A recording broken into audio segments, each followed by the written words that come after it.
There's different colors because there's different types of contaminated sites, brownfields, Superfund sites, hazardous waste sites, and so on. But the point is that they're everywhere. There's over 1 million, and these are only the ones that are regulated by the Environmental Protection Agency. So this is thought to be a huge underestimate.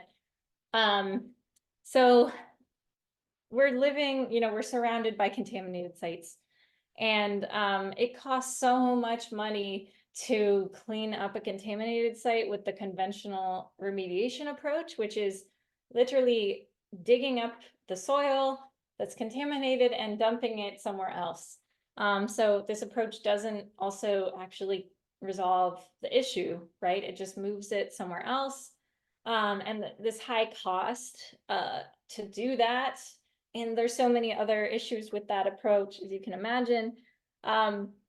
It's meaning that there's this slowdown in contamination